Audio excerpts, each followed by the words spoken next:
ಬಿಡ್ರಿ ಗುರುಳೆ ಸಾಕಲ್ಲ.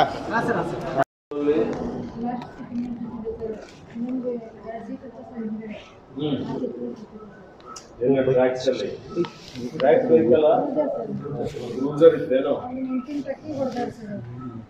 ನುಸ್ಕೆನೆ ಹೊಡೆದಂತಲ್ಲ 6:30ಗೆ. ಅವರಿಗೆಲ್ಲ ರೆಸ್ಟ್ ಕೊಟ್ಟು ಮಲಗಿಸಿ ಕರ್ಕೊಂಡು ಹೋಗ್ಬೇಕಾಗಿತ್ತು ಅಲ್ಲ.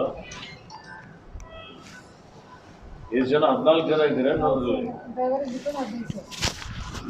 ದರ್ಶನ್ ಆಯ್ತಾ ನಿಮ್ದು? ಅಂದ್ರೆ ನೀವು ಅಲ್ಲಿ ನೀವು ಕಾಶಿಯಿಂದ ಪ್ರಯಾಗ್ರಾಜ್ ಹೋಗ್ತಾ ಇದ್ದೀರಾ?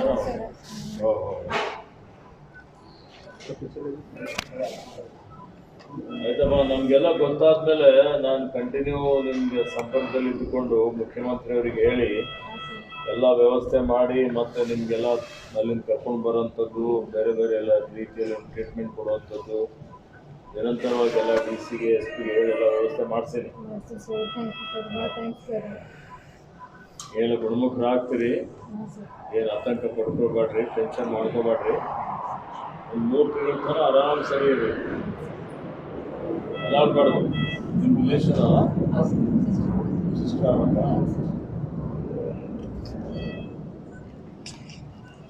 ಎಷ್ಟು ದಿವಸ ಇರಬೇಕು? 2 ವೀಕ್. 2 ವೀಕ್ ತನಕ ಟ್ರೀಟ್ಮೆಂಟ್ ಕೊಡೋದನ್ನ ಇಟ್ಕೊಳ್ಬೇಕು.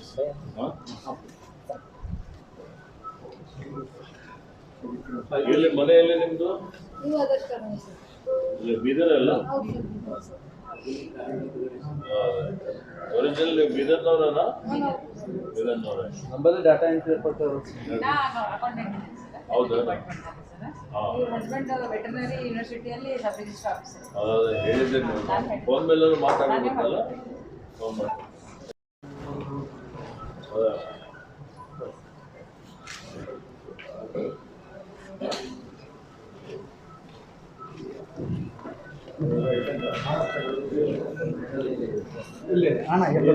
ಹೆಸರು ಶಿವ ಸಾಯಿ. ಇಲ್ಲೆಲ್ಲ ಆಗ್ತದಲ್ಲ? ಹುಷಾರಿದೆ ನಿಮಗೆ?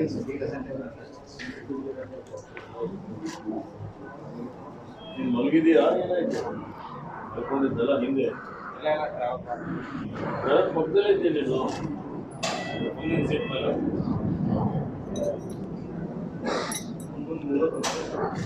ಅಲ್ಲೆಲ್ಲ ಟ್ರೀಟ್ಮೆಂಟ್ ಕೊಡ್ತಾರೆ ಕರೆಕ್ಟಾಗಿ ಕೊಟ್ಟಿದ್ದಾರೆ?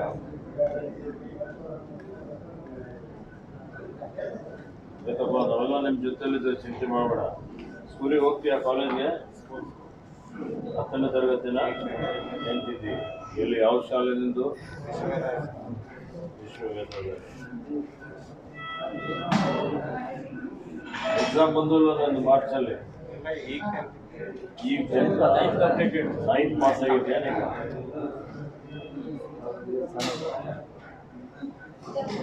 ಯಾವ ಮನೆ ತಂದೆ ತಾಯಿ?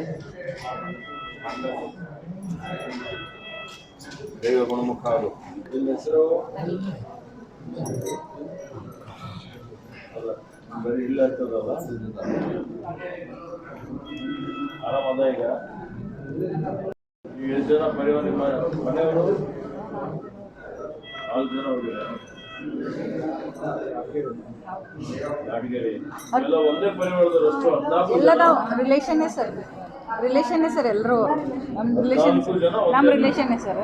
ಇವ್ರ ತಾಯಿ ಎಕ್ಸ್ಪರ್ಟ್.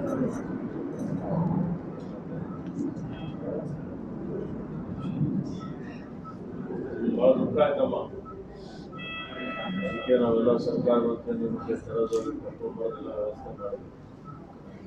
ಆಯ್ತಾ? ಇನ್ನೊಂದು ಏನೋ ನಿಮಗೆ ಸಮಸ್ಯೆ ಇದ್ರೆ ನಿಮಗೆ ಸಹಾಯ ಮಾಡ್ತೀವಿ.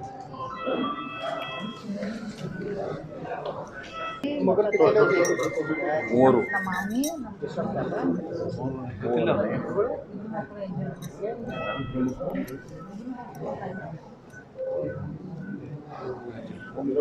ಹೆಸರು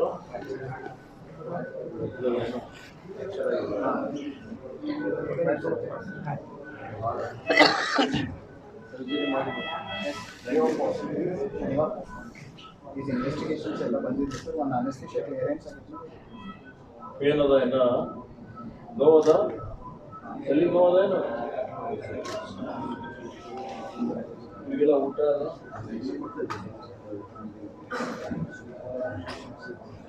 ಅದರಿಂದ ಇವರು ಎಲ್ಲರ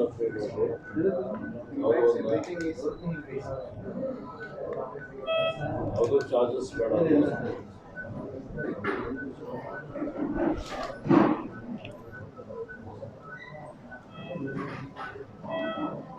ಗೊತ್ತಪ್ಪ ಆರಾಮ ಯಾವ ಕ್ಲಾಸಲ್ಲಿ ಓದ್ತೀಯ ಯಾವ ಶಾಲೆ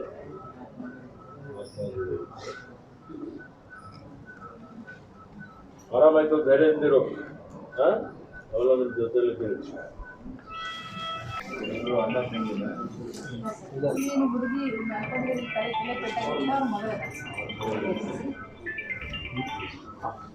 ಯಾವ ಕ್ಲಾಸಲ್ಲಿ ಓದ್ತೀಯಾ 3ನೇ ಕ್ಲಾಸ್ ಇದೆಯಾ ಆಯ್ತಮ್ಮ ಆರಾಮಾಗ್ತದೆ ನಿನಗೆ ನೀನು ಚಿಂತೆ ಮಾಡಬೇಡ ಸಾಟರ್ಡೇ ಮಾಡ್ತಾ ಇದ್ದೀವಿ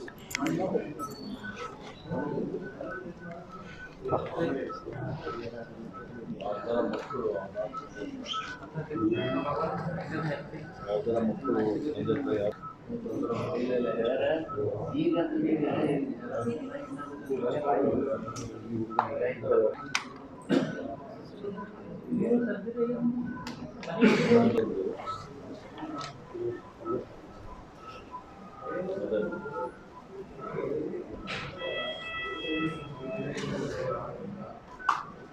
ಹೇಳಿದರೆ ವೈದ್ಯರ ಪರವಾನಗಿ ತೆಗೆದುಕೊಂಡು ಅವರಿಗೆ ಶಿಫ್ಟ್ ಮಾಡಬೇಕು ಅಂತ ನಾನು ಸೂಚನೆಯನ್ನು ಕೊಟ್ಟಿದ್ದೆ. ಅವರು ಇನ್ನೂ ಅಲ್ಲೇ ಇದ್ದಾರೆ. ಒಬ್ಬ ಗಾಯಾಳು ಏರ್ಲಿಫ್ಟ್ ಮಾಡಿದೆ ಇಲ್ಲ ಇನ್ನೂ ಈಗ ಏರ್ಲಿಫ್ಟ್ ಅಂತ ಬೇರೆ ಗಾಯಾಳುಗಳಿಗೆ ಏರ್ಲಿಫ್ಟ್ ಮಾಡಲಿಕ್ಕೂ ನಾನು ಹೇಳಿದ್ದೆ. ನಾವು ಗಾಯಾಳುಗಳಿಗೆ ಏರ್ಲಿಫ್ಟ್ ಮಾಡಿ ಇಲ್ಲಿ ತಂದು ಬ್ರಿಮ್ಸಲ್ಲಿ ಅಡ್ಮಿಟ್ ಮಾಡಿದ್ದಾರೆ. ಇವತ್ತು ನಾನು ಗಾಯಾಳುಗಳ ಜೊತೆಯಲ್ಲಿ 5 ಜನ ಇನ್ನೂ ಇಲ್ಲಿ ಅಡ್ಮಿಟ್ ಇದ್ದಾರೆ. 3 ಡಿಸ್ಚಾರ್ಜ್ ಮಾಡಿದ್ದಾರೆ. ಇವತ್ತು ಅವರು ಭಾಳ ತೀವ್ರಗತಿಯಲ್ಲಿ ಗುಣಮುಖರಾಗ್ತಾ ಇದ್ದಾರೆ. ಸಂಪೂರ್ಣವಾಗಿ ಗುಣಮುಖರಾಗ್ತಾರೆ ಅನ್ನೋ ನಂಬಿಕೆ ಇದೆ. ಅವರು ಗುಣಮುಖರಾಗ್ತಾ ಇದ್ದಾರೆ. ಅವ್ರದ್ದೇನೋ ಆಪ್ರೇಷನ್ ಮಾಡಬೇಕು ಅಂತ ಹೇಳ್ತಾರೆ. ಆಪ್ರೇಷನ್ಗೆ ಬೇಕಾದರೆ ಇಲ್ಲಿ ಏನಾದರೂ ಖರ್ಚು ವೆಚ್ಚಗಳು ಬೇಕಾದರೆ ನಾವು ಆ ಖರ್ಚು ವೆಚ್ಚಗಳನ್ನು ಭರಿಸ್ತೀವಿ ಅನ್ನುವಂಥ ಮಾತನ್ನು ನಾನು ಹೇಳಿದ್ದೇನೆ. ಹೀಗಾಗಿ ಪರಿವಾರ ಜೊತೆಯಲ್ಲಿ ಸರ್ಕಾರ ಇದೆ, ನಾವಿದ್ದೇವೆ. ಯಾರು ಆತಂಕ ಪಡುವಂಥದ್ದು ಅವಶ್ಯಕತೆ ಇಲ್ಲ. ಮತ್ತು ಮೃತರ ಆತ್ಮಕ್ಕೆ ಶಾಂತಿ ಸಿಗಲಿ ಮತ್ತು ಅವರ ಪರಿವಾರದವರಿಗೆ ಅದನ್ನು ತಡೆಕೊಳ್ಳಲಿಕ್ಕೆ ಶಕ್ತಿ ಕೊಡಲಿ ಅಂತ ಹೇಳಿ ನಾನು ಭಗವಂತನಲ್ಲಿ ಪ್ರಾರ್ಥನೆ ಮಾಡಿಕೊಂಡು ಇಂಥ ದುರ್ಘಟನೆಗಳು ಆಗಬಾರ್ದು, ಆ ರೀತಿಯಲ್ಲಿ ಮುನ್ನೆಚ್ಚರಿಕೆ ತೆಗೆದುಕೊಳ್ಳಬೇಕು ಅನ್ನೋಂಥ ಮಾತನ್ನು ಹೇಳಿಕೆ ಬಯಸ್ತಾರೆ. ವಾರಣಾಸಿ ಒಳಗ ಈಗೇನು ಚಿಕಿತ್ಸೆ ಭಗವಂತನವ್ರು ಚಿಕಿತ್ಸೆ ಪಡಿತಿದಾರಲ್ಲ ಸರ್, ಅಲ್ಲಿ ಸರಿಯಾಗಿ ಚಿಕಿತ್ಸೆ ಸಿಗ್ತಿಲ್ಲ ಅಂತ, ಹೀಗಾಗಿ ನಮ್ಮನ್ನ ಹೈದರಾಬಾದ್ ಇಲ್ಲ ಬೀದರ್ಗೆ ಶಿಫ್ಟ್ ಮಾಡ್ಕೊಳ್ಳಿ, ನಮ್ಗೆ ಭಾಳ ಸಮಸ್ಯೆ ಆಗ್ತಿದೆ ಅಂತ ಕುಟುಂಬಸ್ಥರು ಅಳಲು ತೋಡ್ಕೊಳ್ತಿದ್ದಾರೆ ಸರ್. ನಾನೀಗ ನಮ್ಮ ಅಧಿಕಾರಿಗಳಿಗೆ ಸೂಚನೆ ಕೊಟ್ಟಿದ್ದೇನೆ. ಅವ್ರ ಜೊತೆಯಲ್ಲಿ ಸಂಪರ್ಕ ಮಾಡಿ ಅಲ್ಲಿನ ಜಿಲ್ಲಾಡಳಿತ ಜೊತೆಯಲ್ಲಿ ಸಂಪರ್ಕ ಮಾಡಿ ಅವರಿಗೆ ಸೂಕ್ತವಾದಂಥ ಉತ್ತಮವಾದಂಥ ಚಿಕಿತ್ಸೆ ಕೊಡಬೇಕು ಅಂತೇಳಿ ಹೇಳಿ ನಾನು ಒತ್ತಾಯವನ್ನು ಮಾಡಲಿಕ್ಕೆ ಹಚ್ತೇನೆ. ಮತ್ತು ಒಂದು ವೇಳೆ ಅವರ ಏನು ಅಟೆಂಡರ್ ಇದ್ದಾರೆ ಇಲ್ಲ ನಾವು ಆಫೀಸೇ ಬರಬೇಕು ಅಂದರೆ ಅಲ್ಲಿನ ವೈದ್ಯರ ಒಂದು ಸಲಹೆಯನ್ನು ಪಡೆದು ಅವರಿಗೆ ಮರಳಿ ಬೀದರ್ಗೆ ವಾಪಸ್ ಕರೆಸ್ಕೊಳ್ಳುವಂಥ ವ್ಯವಸ್ಥೆ ಮಾಡ್ತಾರೆ. ಇನ್ನೊಂದು ಒಂದೇ ಕುಟುಂಬದಲ್ಲಿ ಸರ್ 3 ಜನ ಸರ್, ಅಂದ್ರೆ ಮಕ್ಕಳು ಅನಾಥ ಆಗಿದೆ ಸರ್, ಮಕ್ಕಳು ಅನಾಥ ಆಗಿದೆ. ಮತ್ತು ಅವ್ರ ಸೋದರಿ 25 ಲಕ್ಷ ಪರಿಹಾರ ಕೊಡಬೇಕು. ಒಂದು ಪರಿವಾರ ಸರ್ಕಾರ ಒಂದು ಪರಿವಾರದವರು ಅವರು 25 ಲಕ್ಷ ಪರಿಹಾರಕ್ಕೆ ಆಗ್ರಹ ನೋಡಿ. ಪರಿಹಾರ ಈಗಾಗಲೇ ಸರ್ಕಾರ ಘೋಷಣೆ ಮಾಡಿದೆ. ಎಷ್ಟು ಸರ್? ಎಷ್ಟು? ನಾನು 5 ಲಕ್ಷ ರೂಪಾಯಿ ಪರಿಹಾರ ಘೋಷಣೆ ಮಾಡಿದೆ.